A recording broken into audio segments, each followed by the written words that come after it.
You are now listening to N21FM, a Pokemon TCG podcast. I'm your host, Glenn, and today I've got for you a very special guest. This is the one and only, the best smile in all of the Pokemon TCG, Juancho Saldana, joining me live today. How are you, my friend? I'm doing great. I get best smile. I wouldn't say that. Maybe just the happiest person in the TCG. No, but good to see you, Glenn. Awesome. Good to see you as well. I'm so beyond honored to have you on. It was totally a shot in the dark reaching out to you. Just kind of hoping, because we had met at a local game store here in Charlotte, and I was really hoping you might remember me, just because I've been working on the cast, trying to get as many guests as possible, and you know, it's a slim link, but I'm glad I'm able to have you here.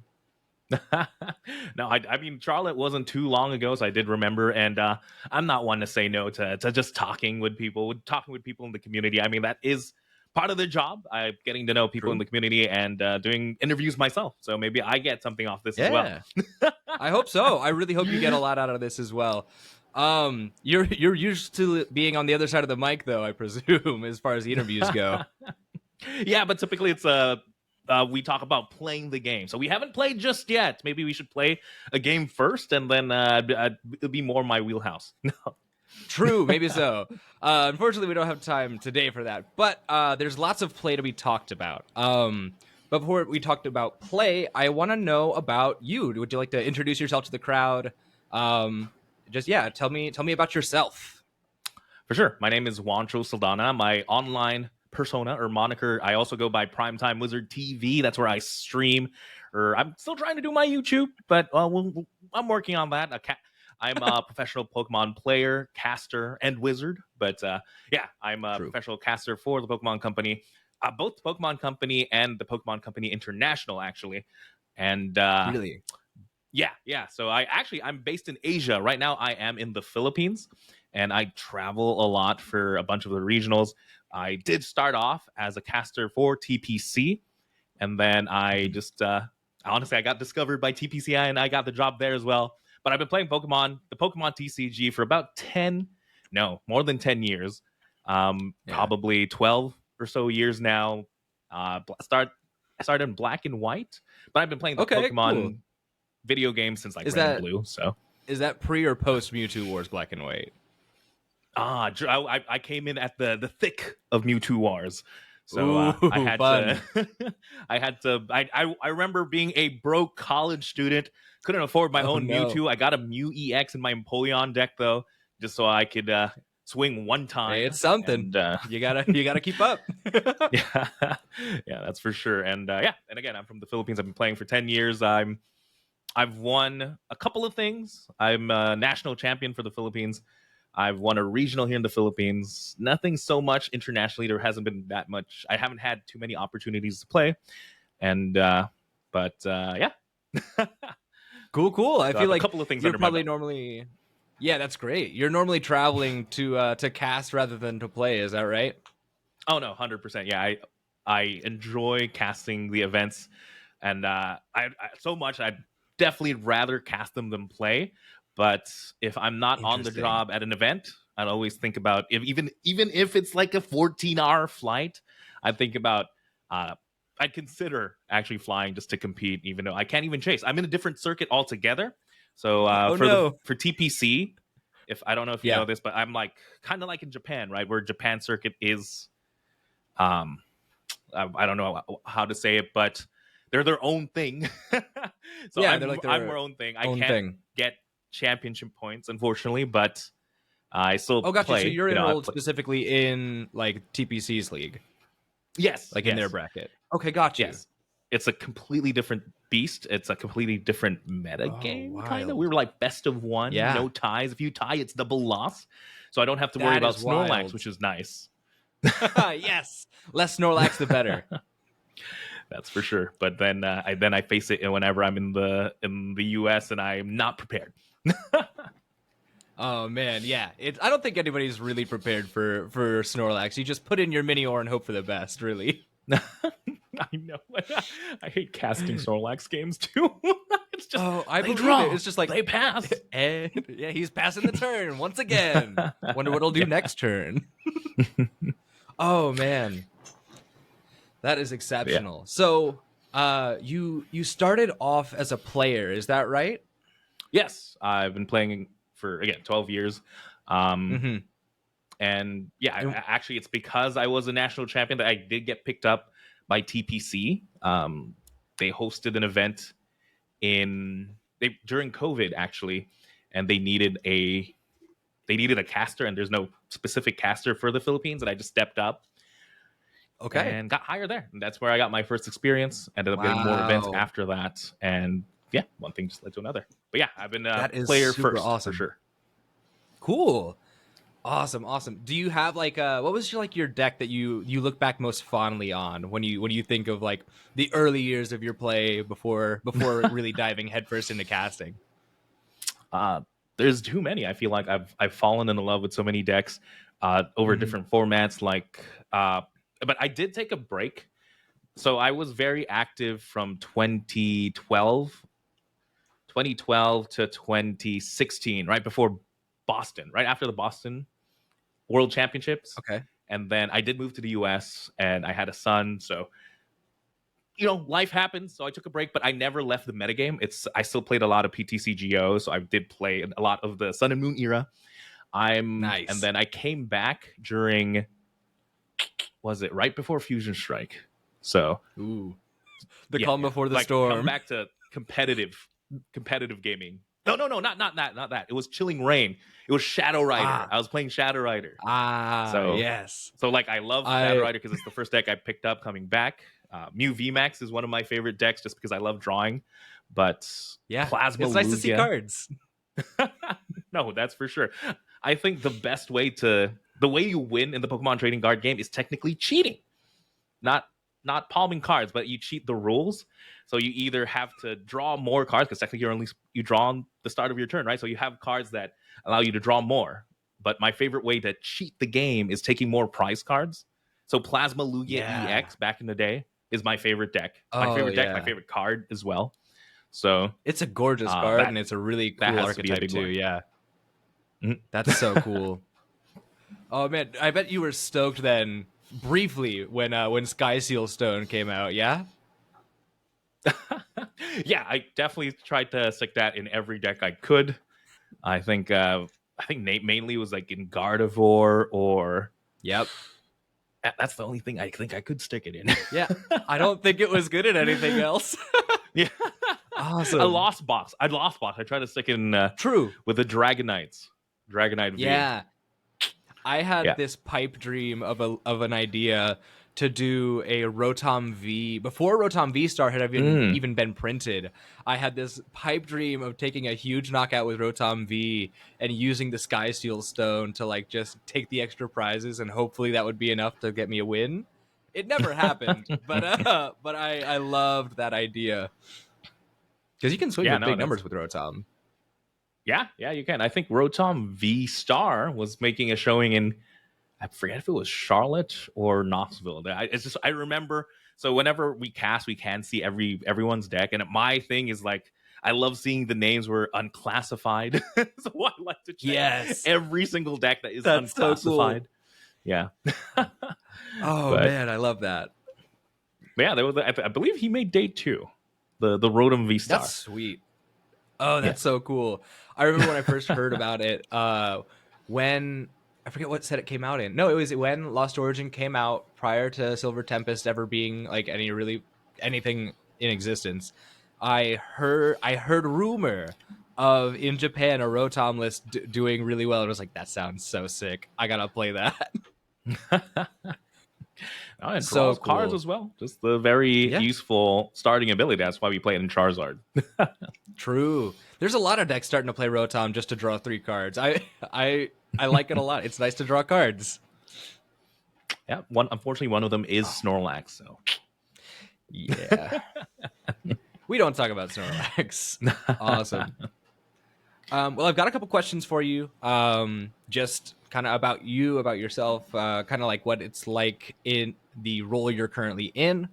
sure. Um, So first up, I want to ask: do you have you already mentioned kind of briefly Plasma Lugia? Do you have a favorite as your favorite archetype of deck to play? At least back then, do you have a current standard deck that's your most favorite to play, or even like an Uh, one to cast over that you prefer? Like that's your go to. Like when that's the one on screen, you're locked in, ready to go. so yeah, again, I love casting matches where I don't know the unclassified deck, like the Rotom V Star, Yeah. for example, because I like when you see me on stream, that's all genuine. If I'm Mm-hmm. confused, I'm genuinely confused. If I'm shocked, I'm genuinely shocked. Yeah. And if I'm having a good time, I really am having a good time. And more often than not, I am. Just except when it's stalled, but no. Right. Right. So the unclassified decks for sure, but my favorite archetype is those that need to draw for like maybe a Gardevoir takes a while, but I like Mew VMAX, for example. Fusion Strike system is such an exciting mechanic just because Yeah. I like building up to the suspense. So when you see a line when you're casting it, you want to like say right away what that line is, right? So it's more of, oh, he needs 3 Fusion Strike system. He needs 3 power tablets. If he can get 3 power tablets, he'll be so ahead, and Yeah. he'll essentially win the game. Does he find it? He draws some. He draws Fusion Yeah. Strike system number 1. He gets one. It's like building up to that suspense. So I love Right. doing that. So Oh yeah, that has is to be cool. one of those draw. You have like a tangible way of like determining like, oh, you can draw this many cards this many times. You get this many opportunities to see your line. That's cool. Yeah, I'm a huge Yu-Gi-Oh fan, so I'm one of those. I can't say Ooh. that on the stream where I'm like, do you believe in the heart of the cards? You draw. No, I can't do that, but I like to try and insinuate it. But yeah, it's Yeah. one Oh, of that's those decks. awesome. So maybe like Lost Box decks as well, stuff like that. The No, yeah, I guess it just have to be Mew VMAX. I'm gonna lock that one in. Yeah. I have to agree. That's been my favorite deck. I've been testing a lot of post rotation stuff with my local group, and I've just decided that I'm only really playing Mew VMAX until rotation. I don't have any reason to play anything else. It's proven time and time again that it can just show up and do well. So I'm just gonna stick with that until it's time to rotate.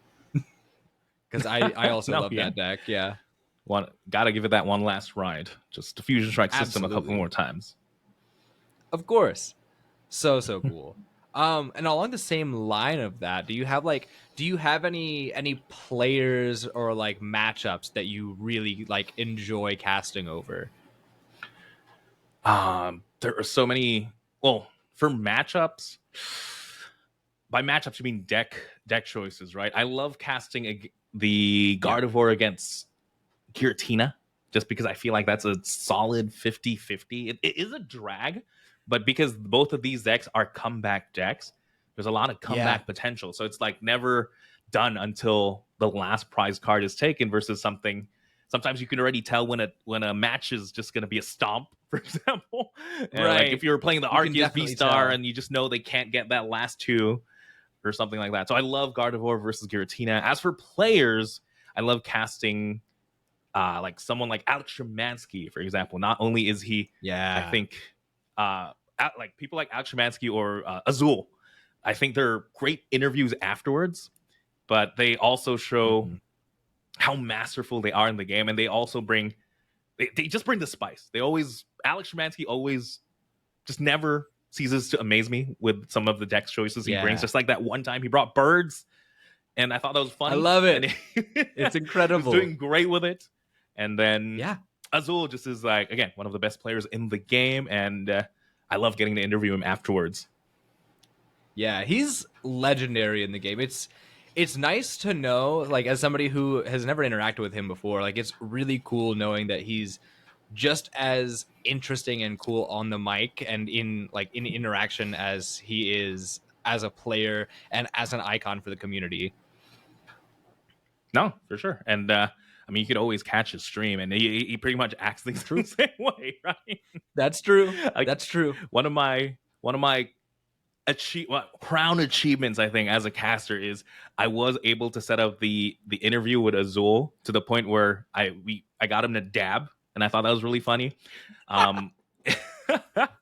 It's just he Iconic. tweeted a thing.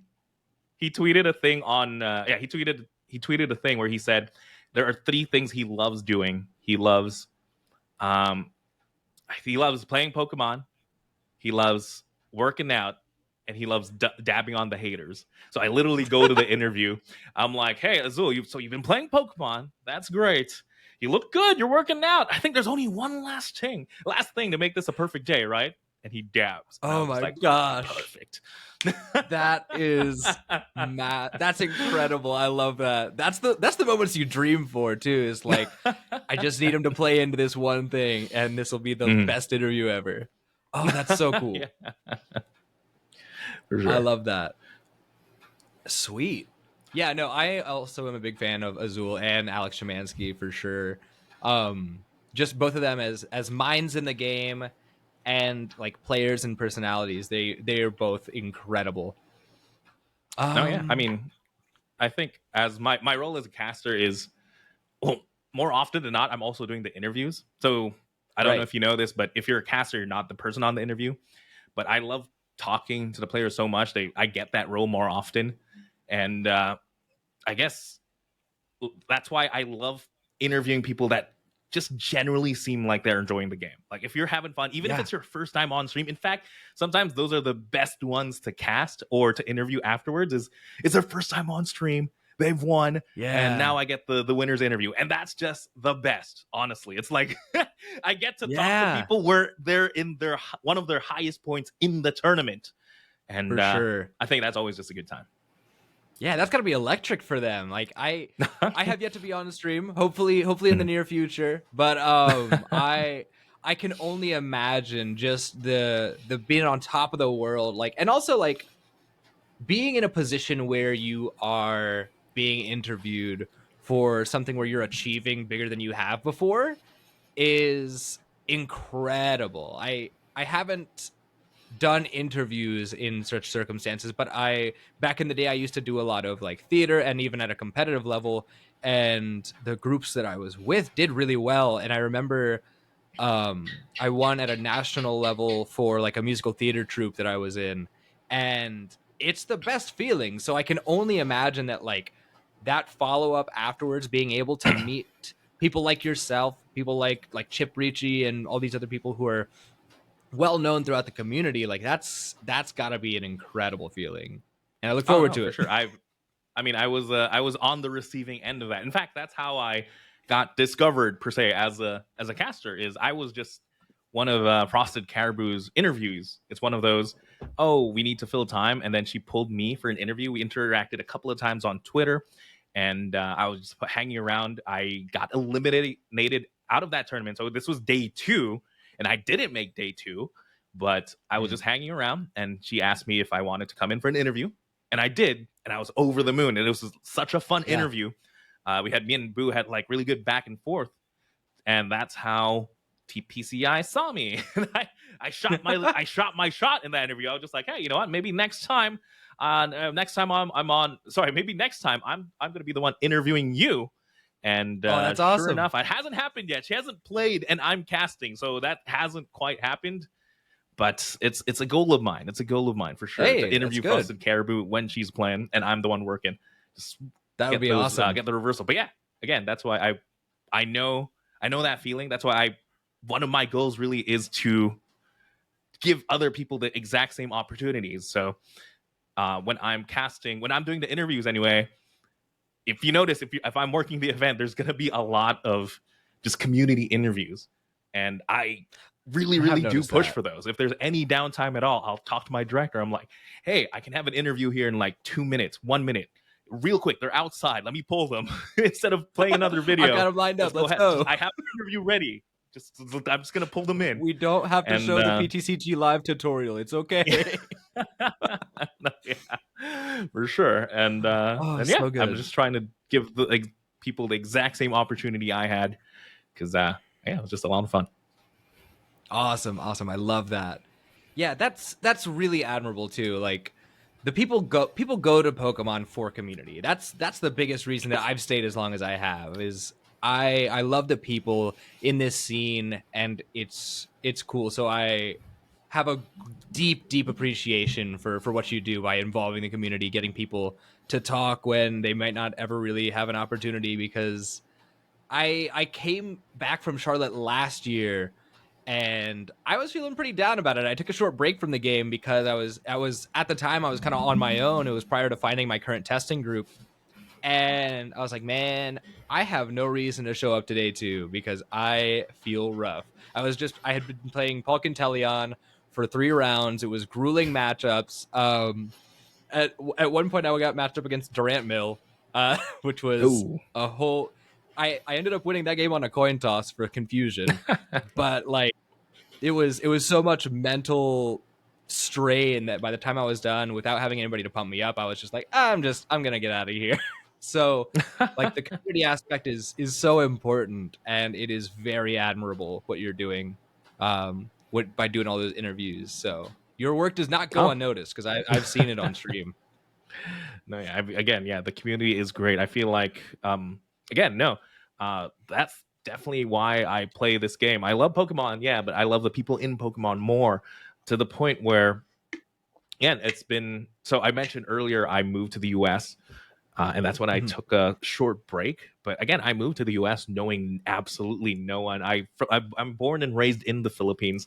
I moved to the U.S., didn't know anybody, and sure enough, like, all I had to do was go to a local card shop and just play during the weekly tournaments, and bam, I suddenly have friends for life. And Yeah, literally, some of the people absolutely. I've met playing Pokemon are lifelong friends. Some of them are godfathers, are the godfather to my son. And I named my kid, his name's Aiden, amazing kiddo, Mhm. but I named him after a kid I used to play all the time with at locals back in Yeah. Portland, Oregon. Aiden Young. He was a really really good Pokemon player, but right now he's not playing as much. He's more into tennis. But yeah, I named him after a Pokemon player. Pokemon kiddo I used to play all the time, and I used to think, hey, this kid's amazing. And if Yeah. I ever have a kid someday, I hope he's like that cool. So, and I just love the Yeah, name Aiden, I so I love literally that. named him after him. So, and that's just Incredible. from people you play cards with, right? Right. Absolutely. It's so much more than that though, too, Yeah. cuz I've made such deep friendships in this game. And the group I've been testing with, we've known each other for a fairly short period of time. I feel like it's so easy to quickly find yourself in a group where the chemistry is there and you have similar ideas when it comes to playing the game, and you're able to just immediately latch onto each other like that and kind of know like, oh, these are going to be my people for the next who knows how long, and like there's going to be an impact on our lives for sure. No, yeah, yeah. I mean, you already have that common ground, and it's just an easy icebreaker, right? You're playing Yeah, Pokemon. Next thing you know, you're talking about your lives and all that. absolutely. Yeah, you have those experiences so often. It's really really cool. It's something I love so much about this game. No, yeah, um yeah, and you really notice it when you travel everywhere to any yeah, regional, and sometimes you make friends with someone you played at a side or your round one opponent or whatnot. yeah, absolutely. So cool. Wow, that was great. Do you? The next question I have for you is: Do you feel that casting has given you better insight into the metagame, made you a better player, something like that? Because you see so many matchups, you see how they play out. I feel like just by volume of like how many games you watch, because you probably learn how to navigate a lot more decks and a lot more matchups. Is that true? So I think, like, it's both yes and no. I feel like the best Okay, way to get better at a game is you play it. You make the true. mistakes yourselves, because I won't remember sometimes someone's mistake in round 7 of a regional and whatnot, right? It sticks with you Right. more when you're the one behind the wheel and you crash and burn because you forgot to do a deck search or whatnot. Yep. But no, but yeah, definitely. Because of casting, though, I put in a lot more time into the game, right? I want to be able to make the right calls when I'm casting a game. So that means I have to be good at the game. So I practice a lot more. It's not a matter of just, hey, you know what? I don't play the game. I'm going to sit down and talk about it. If I'm scheduled for a regional, sure enough, like a week before, I'm like joining tournaments. I play in late nights, the online tournament, online series. Right. I play a lot on Limitless actually, or I play a lot on my phone, or I'm testing with my partner. And and it's like I put in as much prep into casting as if I was gonna play in that regional anyway. And it's just that since I'm casting, I'm attending more, so I'm just putting a lot more prep. So yes, I think it's made me a lot better player, but because I'm putting more time into it. So interesting. Yes.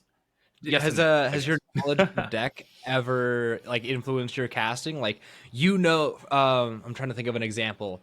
Like when Gardevoir was first kind of finding its identity, because you were probably playing that deck a good bit more than most people. Are there routes that you maybe recognized before even the players at the table did? Or something along those lines, where like your knowledge of the game has shown up when you're working at the stage, and it's that you can remember of at least. Oh no, yeah. I mean, I feel like that comes into play a lot. Like I said, you really do have to know the game if you want to cast, because I mean, depends on what seat you're on, if you're the color or the play-by-play. But even if you're in play-by-play, you should be able to call out the important lines. And for example, sometimes you have to be able to talk about what prize route the Gardevoir player needs to go to, what they need to be able to set up. And and especially when you're going for that game-winning move, when you're trying to build up the suspense to that, you have to know that you're building suspense into that. And there have been times where the players, just see lines you don't. That's going to happen more often than not, especially because our players are great, and sometimes you get you get blindsided. I was like, oh snap, no, the game's done. For sure. But you do your best to try and build up towards the win condition that you're able to see it. So it definitely has come into play. So cool. Very nice. I'm trying to think. I had another question for you. I didn't have it written down. Oh, so this is what I've been trying to ask as many people as I'm able to. Do you have a Pokemon that, because of a certain deck, or if you ever played the video games, like, do you have a Pokemon that you didn't particularly care for, that because you played it in some format, you got like a good liking to it more than you really expected to? Oh no, that happens so often in this trading card game. I think just because sometimes they give the limelight to some Pokemon that you don't really get to see too often. Like Aromatisse is one of my favorite Pokemon now, and I know that it's a weird Pokemon in what was it, X and Y? I don't think it was anyone's favorite in particular, but certainly not. It had such an interesting ability in the X and Y format. It was one of my favorite decks, Fairy Box. Yeah, that's one of my favorite Pokemon now. I used to not like Empoleon. But it was my first deck. Surprising. I wasn't the biggest fan. I don't know. I had Piplup. That's fine. When I played, was it Diamond and Pearl? And when it evolved into Empoleon, I actually hated how Empoleon looked like, because I thought Piplup was so cute. But now I appreciate it because I've seen that card so many times. Yeah. And it was my first deck, so it's one of my favorites now. And that's so cool. And I also end up like hating more Pokemon too. I already didn't like Garbodor, but then after playing the Trashalanche or Garbotoxin, I hated it a little bit more. Absolutely, yeah, for sure. Oh yeah, that's awesome. I don't hate Garbodor that much, but I also never played through Trashalanche or Garbotoxin, so I can't wait too Joltik. much. But I hate Joltik. Really? Wait. Oh yeah, Night March. Night March, and I played Mega Rayquaza to the Boston World Championships, and it's what got me out of contention for day 2 was a Night March deck. Oh no. No, but yeah. Oh, that's awesome. Cool. Awesome. I have some more questions for you here in a little bit when we get to kind of what the future looks like. but I want to talk to you briefly about this most recent regional in Dortmund. Um, I want to know what you think as a player, as a caster. Like, what is your favorite thing other than obviously the wild finals matchup of Golden Go versus Chen Pao EX? What are your thoughts on just the tournament as a whole? Did you get to watch any of it live as it was happening? Okay, I'm not gonna lie to you. I haven't seen that much of Dortmund besides the finals, obviously. Right. But the finals blew my mind. The fact that Goldengo and Mm-hmm. Chempao, I was just think I wish I was casting that match. But That'd yeah, be sorry, so it's been a cool. little busy since I got back from Knoxville, and haven't haven't done too much Pokemon since then. That's okay. No one will be upset. Life happens. No, for sure. But yeah, No, but yeah, I again, didn't watch much of the tournament either. What were you saying? no, yeah, but again, it's also the time zone thing where I'm here in Asia, so I don't get to watch it a lot of it live. But no, yeah, the fact that Chempao, I didn't think that would have won against Goldengo, to be honest. But hey, Yeah. Hey, stranger things have happened. you know, But hundred that percent. is so cool. The fact that they're both in finals is magic in itself. So Certainly. anything can happen in that thing. Yeah. It's so cool because I don't know. I would never have thought I could have seen Chen Pao doing really well, just in general, because of how the metagame's been looking with Charizard being so dominant. Like, it's one of the few decks in the format that's really able to be like, hey, rein it in. That you're getting too big, you have too much HP, let's bring you down a notch. And I guess Golden Go does the same thing, but I wasn't thinking that Golden Go would do that, and it kind of started popping up sort of in Charlotte, but I had never No, yeah, really thought, just me being a skeptic, I never thought that it would do so well. it was my caster pick, I think, for Charlotte. I'm a Golden Really Go believer. I literally picked up 4 alt arts at Charlotte, and nice. it's been the deck I played the most leading up into it. I just thought that, well, in Charlotte anyway, I thought we were in like this big stage 2 type meta because of how prominent Charizard EX was, that Right. I wanted to play a deck that could hit those numbers and a little bit more consistently than Chempao. I didn't want to. Okay. I thought we were also in a meta where Giratina or Gardevoir could really target down if you depend on the stage 2. So I thought Right. Goldengo was the call, and again, it does well. I think it's a great deck. Yeah. Roxanne Path is annoying though, so Yeah. I feel like if you're True. building a deck, it has to be good against Roxanne Path. Not for long. Not for long. But yeah, no, definitely in the current format, definitely. Roxanne Path is brutal. It always has been. But that's cool knowing that you're a Goldengo stan. That's super sick. Um I'm looking right now. Ooh, goodness. That glare is brutal. I'm not used to recording this early in the morning, so I have no idea what the sun's supposed to look like coming through this whole side, this whole side of things, which is why I'm looking a little pale right now. Um but there was some really interesting decks that I'm seeing. I think it was on Limitless. There was a lot of interesting deck lists. Just in the top couple, top, I want to say 32 even. Let me see if I I mean, can find the page we've seen the again. rise of Roaring Moon after Charlotte, thanks to a Ross Cawthon. I feel like True, we're in a Roaring Moon's been Roaring doing really Moon well. world now. Yeah, it's so strange seeing Roaring Moon because for the longest time you saw all these. There was a lot of content creators who were like, that's just another big beat stick deck. Like it's not going to do Yeah, anything. But then you it's see just that's Dark the same thing that happened Maridon. with Right. But then you see also Maridon was originally thought to be the same thing, and it's showing up Mhm. and still placing really well and doing fairly well. There's been a lot of cool decks surprising people, including Shen Pao, including Goldengo. Um, and one of my favorites is, well, there's a lot of these actually. There's the Dialga decks showing back up. People are starting to think towards post rotation, where that's the only way to get an extra turn is with Dialga V Star.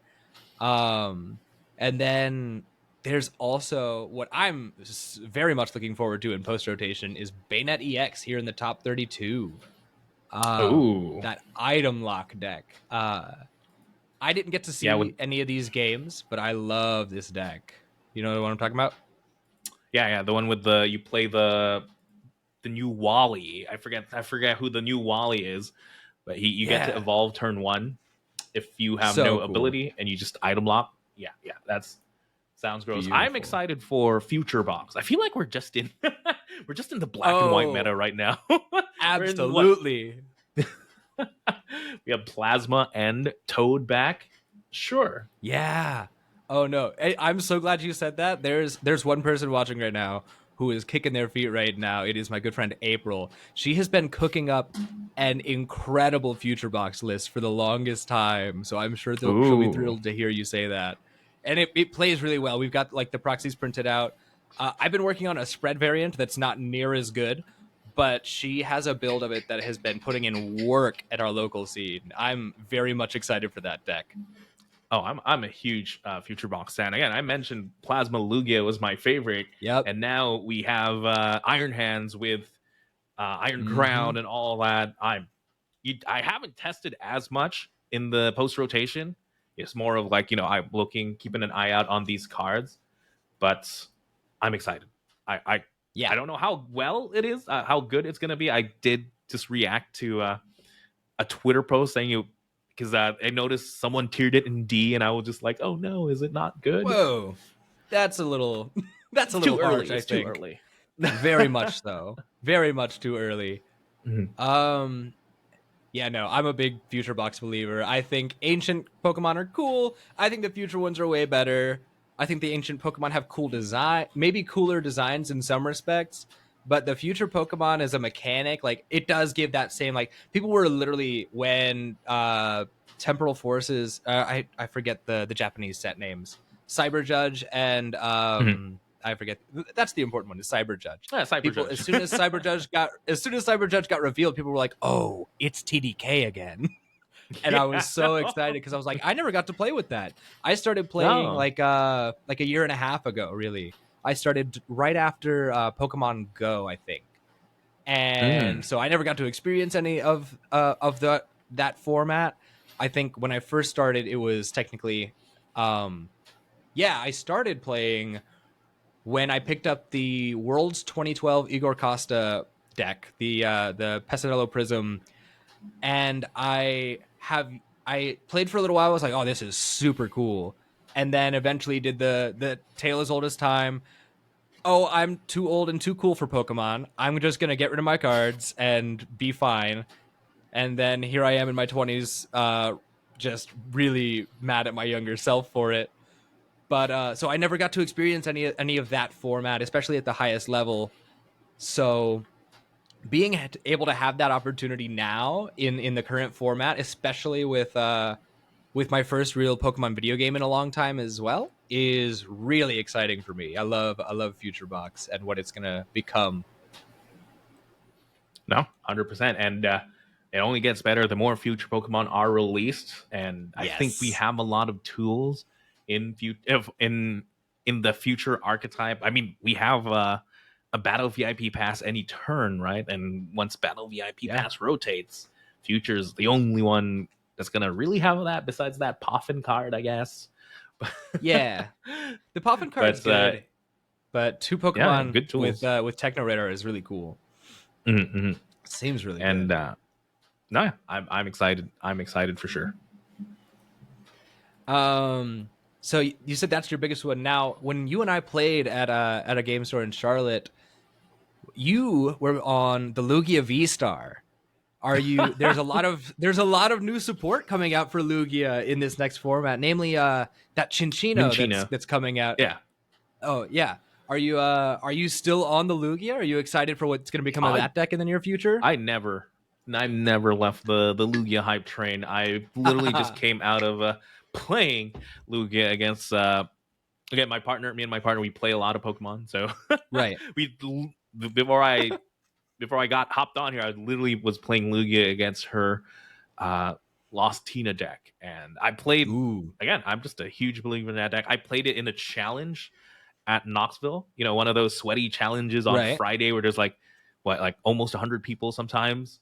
and I joined it with Chip Ritchie, and I'm just like, Chip, if I win this, you have to make your caster prediction Lugia. Right? And I literally go 5-1, and Chip is also 5-1. And the entire time I'm like, I want to face him. I hope we get paired You up. have And you to. were always like Yeah. right next to it. It never happened though. It was really funny, but I was like, I think I earned his respect with the Lugia V-Star there. You gotta respect absolutely. it. You have to. But Now, I've always been on are you that full train. colorless? Are you full colorless, Oh. or are you do you use some of the one of fire or light, two of lightning, and water for the Luminian? So my Lugia V-Star, I put it as technically full on colorless, even though there is a Drapion in it, there is a Radiant Charizard technically, so there are colors, but I prefer pure colorless just because I don't like having, when I build a deck, I don't like having anti synergy. Like, Right. oh, you're playing basic energy in a deck that accelerates special energies, even though it makes sense. It sometimes rubs me the wrong way. Yeah. So I'm already playing this weird off meta deck. I don't want to make it even more inconsistent. So I'm more of the colorless variant. I like attacking with the Snorlax because I think it's really good into this meta game, where forcing Giratina to just lost impact a Snorlax is funny. So that's hilarious. Yeah. Now, are you team Maximum Belt, or are you team whatever the A-Spec cape that's coming out? Because you can either make Snorlax really big, or you can make it knock out a Giratina V-Star in one hit. Or in not V-Star, just a V. I heard Master Ball was the play. Ooh. Oh, I totally forgot Master Ball. But yeah, just because I can definitely see that. If you want to add consistency, it might just have to be Master Ball. I don't think you need extra HP on the Snorlax. If anything, maybe I'd play Catcher. Yeah. Prime Catcher seems good too. No, that just goes in every deck. Yeah. Yeah, it's wild how quickly everybody was like, no, this is just the card. I like this card. It's pretty, it's really potent. We're gonna be losing cross switchers, so we might as well still have that effect. No, yeah. I mean, when that got released, when Prime Catcher got released, I think there were so many what do you call this? Prime Catcher doomers. They were just like, oh, why would anyone pick anything besides Prime Catcher, especially what did they reveal at the time? What, Master Ball? It was like Master Ball, and then the bad one, the special energy. Oh, what was the special Neo energy Upper one? Energy? Neo Upper Energy, I think. Oh yeah. The it was like twin colorless, twin rainbow. Yeah. And I was just like, yeah, that makes sense. No, I play the Catcher, but then it's not a very good special energy. I trust in monsters. I trust in card game design people, and they did not disappoint. Having the future and the ancient specific A-Spec, and then just the big old choice belt. I thought that was okay. Yeah, no, this could work. We can make this very cool. Absolutely. You really had to hold on there for a second, because I was worried. People were so excited for like, oh, computer search is coming back, dowsing machine's coming back, and it's like, here's Master Ball and Prime Catcher. Take your pick. Oh, that's so funny. So you said you haven't been doing a bunch of testing with post rotation, but you said you are looking forward to the future box. You're looking forward to Lugia. Never left that hype train. Is there anything that you've seen? You said you've been pretty busy. Is there anything you've seen that makes you worried for casting? I know you said you don't like casting over the Snorlax, but it looks like Snorlax is going to get a lot of tools. Do you think that this is going to make it a more boring game to watch with Snorlax, or do you think it's actually going to maybe spice things up and make it a better time to just to watch and to play? I don't think anything really worries me. I mean, not worries me. I don't think anything really will put me off of casting a match. Even if I do have to, like, if I have to cast the Snorlax mirror, it's not going to be my favorite thing, but it's still going to be fun. It's going to be fun joking around with my co-caster that I can't believe that we're casting Snorlax mirror. Of course. And probably neither of them have the Crabominable. Because why not? if we put up Snorlax mirror and you just know we're gonna just harp on whoever picked the match in the first place. So Right. I think that's just gonna be good talking points anyway. So yeah, nothing in particular. No matter how the meta game changes, heck, give me. Well, I can't even think of the worst meta I've played in, just because every time I played Pokemon, I've had fun playing it. I've had fun playing what do you call that? Arc ADP. That is a hot so yeah, I really enjoyed that deck, not gonna lie. No, but Yeah, it was my first one on PTCGO, so I enjoyed that a lot too. I'm not gonna lie. I was definitely part of the problem. I mentioned my favorite archetype was cheating prize cards. That was the king of cheating prize cards. And yeah, but yeah, no, nothing really will trouble me. I mean, I feel like the format right now is really healthy. We're in such a wide format where Goldengo or Chien-Pao can be our finals, and I don't think that's going to change anytime soon. And even if it does, even if we go into a format that is Lugia V-Star, might changing to prize cards, the one where the format we were in last year, where it was just a Lugia V-Star world, I still have fun Silver Tempest. Yes. Yeah, those matches were electric too. I remember watching them where people would be able to like just the trade of that was so intricate. You had like Luminions going back into the deck and still taking your prizes, and the amazing rares finally showing up. Those are such hype cards to be able to actually commentate, because I imagine when you see cards, there's probably at least one or two that are like, oh, this is really cool, but I'll probably never see it on stage. And then I bet the Amazing Rares would probably write like that. And then to have that opportunity is like, yes, finally. Oh, no, yeah. I mean, like, the minute Celebrations Kyogre became a thing, you just I never thought Aquastorm was going to be a meta deck. Right. Yeah. Because reading that, it just doesn't seem like it would ever do really well. And now it's like it's a regular consideration for so many players. So cool. Let's see. I'm trying to think if there's anything else I had on the docket for you. I'd asked my testing group to shoot me any questions they had for you. They're not awake yet, so obviously I got nothing out of that.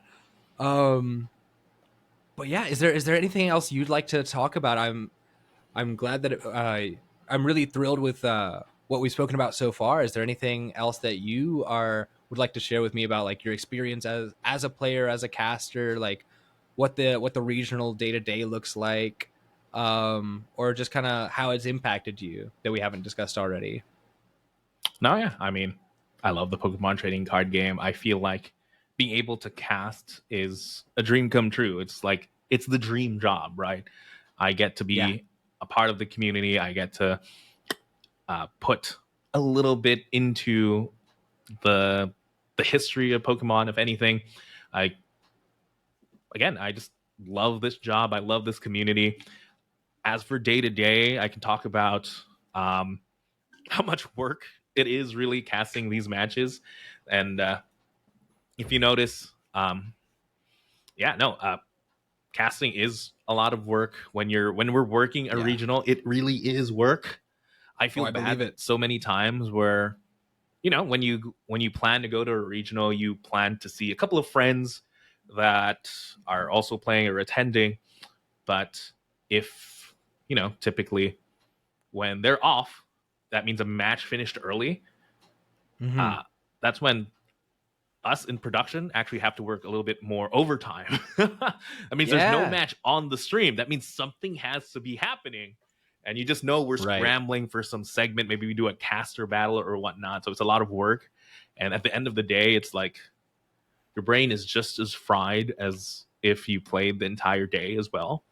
So except you have to keep up that energy, and you have to be able to smile despite saying flower selecting for the up 10th time. Oh yeah, absolutely. It's the best job in the world. I believe it. Yeah, that does seem difficult. Just in the time that I've been doing N21, it's been really tough getting off of these calls, and I'll get off and I'll be like, oh man, my throat's dry, I'm out of energy, I just need to sit down and like do nothing for a little bit. So doing all day for or all weekend, really, like that seems incredibly exhausting. Oh, it is very tiring, but again, it's a labor of passion, right? It's something you have. Yeah. I love doing, so I will always have energy for it. But then the crash does happen, where at the end of the day, I'm just like, I think I'm gonna rest and get ready for tomorrow. I'm gonna take a break. Yeah.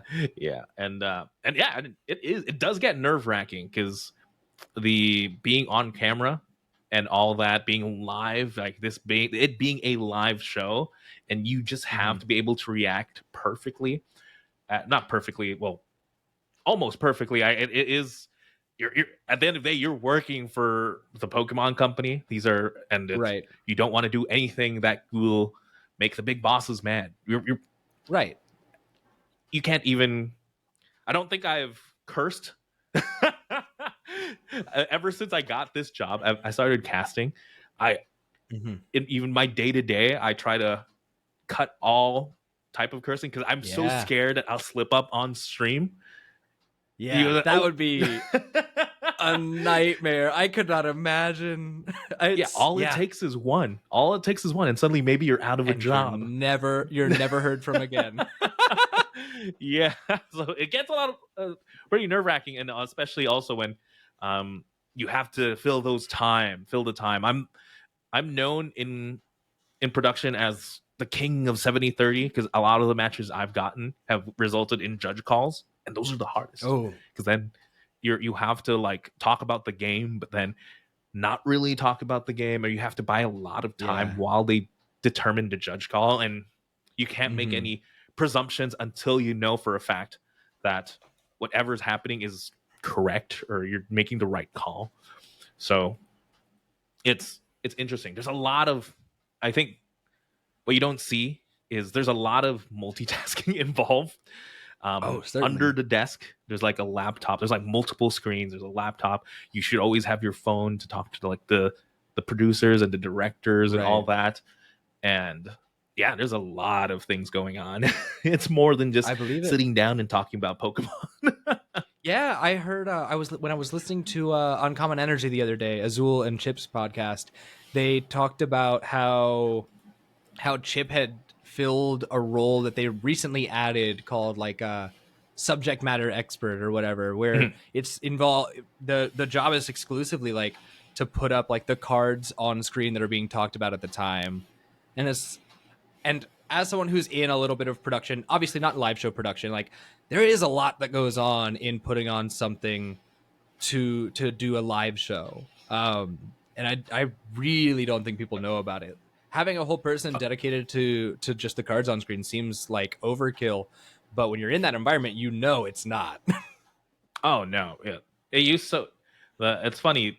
It used to be casters doing that backstage. So when you're not on, you're on SME. You're the one changing the card because technically you have to be able to pull up a card. Sometimes you have to make calls as well. Like, oh, you just know they're going to be talking about Lugia V-Star, so you pull up Lugia V-Star. And I lost my camera. That is my bad. But oh no, it's okay. Yeah, sometimes you have to. And hello, yes, we're back. Sometimes, yeah, you have to know the game to be able to pull up the card, and it's a lot of work. Even keeping track of Lost Zone, especially when you just came out of casting. That's why they added the Shmi roll, because we were getting really, really tired. They added literally one more person. Yeah, keeping track of Lost Zone, keeping track of what cards are being talked about is a lot. Because even just talking and having something up on the screen that you have to like reference is tough. And then you're also controlling what's on screen for people to see. So having the subject matter expert is really cool. I have a ton of respect for the amount of effort that goes into production. It's something that I'd love to at some point, just because I'm taking this route of getting interviews with people. I definitely want to see if I can talk to folks involved in the production side of things, because that's something that so many people don't really appreciate about Pokemon, is that as much of an incredible game and an incredible community as it is, it's also an incredible show. Like we just had the Super Bowl, and that was awesome. If you like football, I had a good time, but I don't know much about football, and there's a lot of work that goes into that. And I would dare to say that it's possible that Pokemon might have more going on visually on screen at a given time than your average football game. Just between lost zone, between abilities used, between cards up on screen. Like there's a lot that goes on. And I think it's something the community I think we as a whole should definitely learn some more about. Oh no, yeah, there's a veritable army backstage behind the black curtain. There's so many people really giving it their all to make the show good. I mean, just camera work alone, like being able to switch between all the different cameras. There's our director. There's the video editing guy. I mean, there's literally someone who has to edit something together during the round just to be able to show What? in replay. you know? Oh yeah, I totally forgot that live replay is a thing. Instant replay is tough.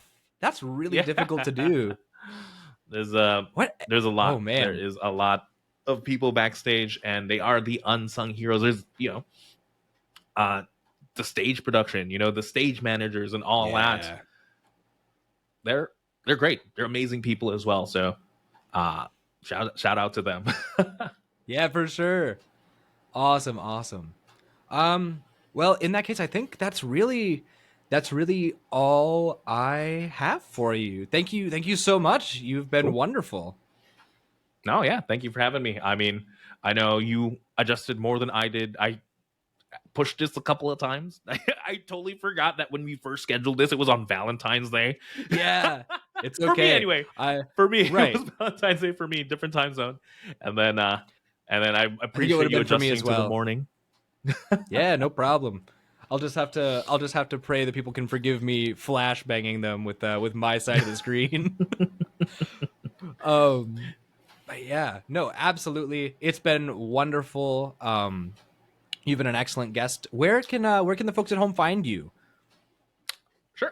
You can find me. I'm most active on Twitter. It's at PrimetimeWiz. I do stream as well on Twitch. It's going to be at Primetime Wizard TV. Gotcha. Actually, fun fact, I started all of this in my Twitch account. One of the requirements for TPC back then was they wanted a Twitch streamer.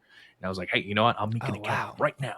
And I fell in love with streaming after that. Despite my contract finishing with TPC for that event, I was like, I'll keep going. It's a lot of fun. Right. And nice. Yeah. At Primetime Wizard TV. Cool. Well, thank you so much once again. I look forward to maybe having you on again in the future at some point, if that's in the cards. And I look forward to seeing you on the big screen in the even nearer future. For sure. Thanks so much. But yeah, that's all we've got for you guys today. If you have enjoyed this, be sure to leave a like or a comment on YouTube, or when this eventually gets up on Spotify, leave a good rating. And if you have any questions about what you heard today, leave them below as well. Thanks so much, and we'll see you next time.